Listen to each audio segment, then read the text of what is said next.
Bismillahirrahmanirrahim. Assalamualaikum warahmatullahi wabarakatuh. Waalaikumsalam warahmatullahi wabarakatuh. Alhamdulillah ala ni'matil Islam wal iman wal hidayah. Wa kafa biha ni'mah. Allahumma salli wa sallim wa barik ala sayyidina Muhammadin al-Abdillah wa ala alihi wa sahbihi wa wala. La hawla wa la quwwata illa billah, amma ba'du. Wahai saudara-saudaraku sekalian, wahai bapak-bapak polisi, wahai para penguasa, 76 tahun sudah saudara kita di Palestina telah berkonflik dengan Israel sejak tahun 1948. Telah ada korban ribuan, bahkan jutaan darah kaum muslimin, baik anak-anak, wanita, dan lansia yang tumpah karena konflik ini, saudara-saudara. Bukankah kita sesama muslim adalah saudara? Betul atau betul? Betul. Lantas mengapa seolah-olah hari ini kita tidak bisa berbuat apa-apa?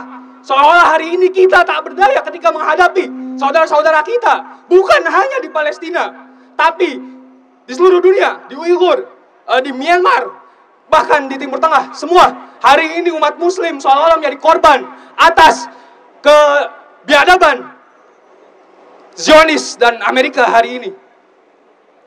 Saudara-saudara sekalian, bukankah dahulu Rasulullah SAW pernah mengatakan bahwasannya kita sebagai sesama muslim ibarat satu tubuh. Lantas mengapa hari ini ketika saudara-saudara muslim kita di Palestina merasakan sakit yang begitu dahsyatnya, genosida terjadi di mana-mana, wanita-wanita diperkosa, anak-anak kecil yang tak punya dosa pun dibunuh, saudara-saudara sekalian. Lantas, apakah kita juga merasakan sakit, saudara-saudara? Bagaimana dengan kita? Saudara-saudara sekalian, Rasulullah SAW pernah meriwayatkan suatu hadis bahwasannya di akhir zaman nanti umat muslim jumlahnya banyak, ibarat buih di lautan. Lantas hanya jumlahnya yang banyak, tapi ibarat buih di lautan. Umat muslim hari ini tak berdaya. Hadis ini diprediksi 1400 tahun yang lalu oleh seorang waliullah, oleh seorang nabiullah, seorang utusan Allah.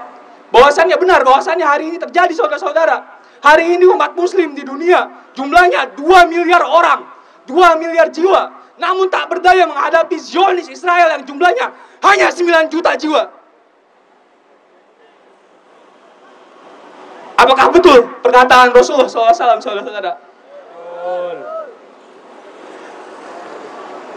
Lantas sebenarnya mengapa ini semua bisa terjadi, saudara-saudara? Mengapa umat muslim yang jumlahnya 2 miliar itu seolah tak berdaya di hadapan Zionis Israel yang jumlahnya hanya 9 juta jiwa itu, saudara-saudara? Karena hari ini kaum muslimin di dunia terpecah belah menjadi lebih dari 50 negara, saudara-saudara. Hari ini umat muslim disekat-sekat oleh sekat yang dinamakan oleh nasionalisme. Pada akhirnya umat muslim di negara masing-masing hanya mengikirkan negaranya masing-masing. Itu di Palestina kok, bukan di Indonesia. Ngapain kita pikirin? Di Indonesia juga masih banyak problematika yang belum selesai, yang belum terselesaikan. Ngapain mikirin jauh-jauh saudara kita di Palestina? Ini yang disebut dengan nasionalisme, saudara-saudara. Padahal di dalam Islam sudah jelas tadi di awal saya katakan bahwasannya di dalam surat Al-Hujurat ayat 10, sesama muslim adalah saudara. Lantas bagaimana bisa kita mengatakan urusan saudara kita di Palestina bukan urusan kita? Bagaimana bisa, saudara-saudara? Lantas, untuk mengakhiri nasionalisme itu, kita membutuhkan pemersatu umat. Sebuah instansi yang bisa menyatukan seluruh umat muslim di dunia, yang bisa menyatukan seluruh umat muslim dari Maroko hingga Merauke. Apa itu, saudara-saudara? Khilafah. Khilafah. Khilafah. Khilafah. Takbir. Allahu Akbar. Hanya dengan khilafah, saudara-saudara, umat muslim hari ini tidak akan tertindas di mana-mana. Hanya dengan khilafah, saudara-saudara, kita tidak akan menyaksikan umat muslim hari di mana-mana dibunuh, digenosida, diperkosa, saudara-saudara. Namun saudara-saudara, mirisnya lagi saudara-saudara, ternyata hari ini khilafahnya nggak ada saudara-saudara. Tapi kita semua yakin saudara-saudara, Rasulullah SAW telah berjanji dalam risalahnya bahwasannya nanti akan tegak kembali sebuah khilafah, sebuah institusi yang akan menyatukan seluruh kaum muslimin dunia. Tsumma takunu khilafatan ala minhajin nubuwah. Allahu Akbar. Allahu Akbar. Jika kita beriman, jika kita mengaku beriman, maka kita wajib untuk yakin terhadap hadis ini, saudara-saudara. Hadis ibarat buih di lautan saja ternyata beneran terjadi, saudara, hari ini. Apakah mustahil bahwasannya khilafah akan tegak kembali? Itu mustahil, saudara-saudara. Takbir. Allahu Akbar.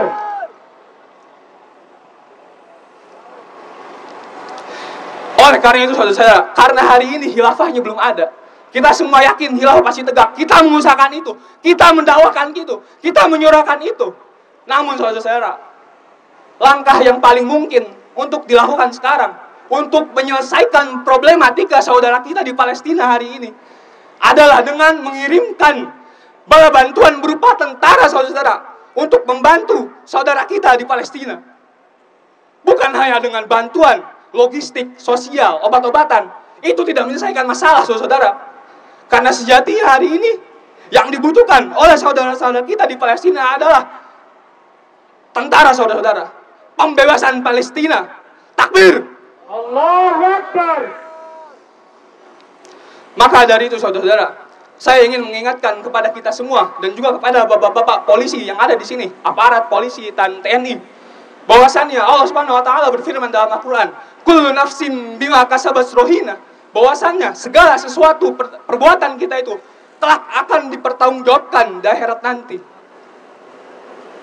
Kehadiran kita hari ini di tempat ini, siang ini, panas-panasan, saudara-saudara, insya Allah ini akan menjadi hujah kita di akhirat nanti. Ini akan menjadi hujah, ini akan menjadi pembelaan kita, bahwasannya hari ini kita telah berjuang untuk membantu membebaskan saudara kita di Palestina, saudara-saudara. Takbir. Allahu Akbar. Lantas bagaimana dengan peran-peran Pak Polisi? Kita di sini Pak Polisi, kita menyerukan untuk mengirimkan tentara. Kita menyerukan untuk mengirimkan bala bantuan berupa tentara, Pak Polisi. Kita di sini sebagai rakyat, kita tidak memiliki kekuatan, kita tidak memiliki kekuasaan, kita tidak memiliki wewenang untuk itu, Pak Polisi. Hanya yang berwenang, hanya yang memiliki kuasa, yang bisa untuk mengerahkan pasukannya terjun ke Palestina. Ingat Pak Polisi, kullu nafsin bima kasabat rohina. Semuanya akan dipertanggungjawabkan oleh Allah Subhanahu wa taala. Lantas peran apa yang Pak Polisi berikan untuk memperjuangkan kebebasan saudara-saudara kita di Palestina? Camkan ayat ini Pak Polisi. Kalla idza dukkatil ardu dakkan dakka. Sekali-kali tidak apabila bumi diguncangkan berturut-turut. Wajah rabbuka wal malaku saffan saffa. Dan pada hari itu datanglah Tuhanmu dan malaikat berbaris-baris. Wajih yauma idzin bi jahannam. Pada hari itu Allah perlihatkan neraka jahanam. Yauma idzi yatadakkarul insanu wa anna lahu dzikra. Pada hari itu manusia baru sadar, namun tak berguna lagi kesadarannya itu.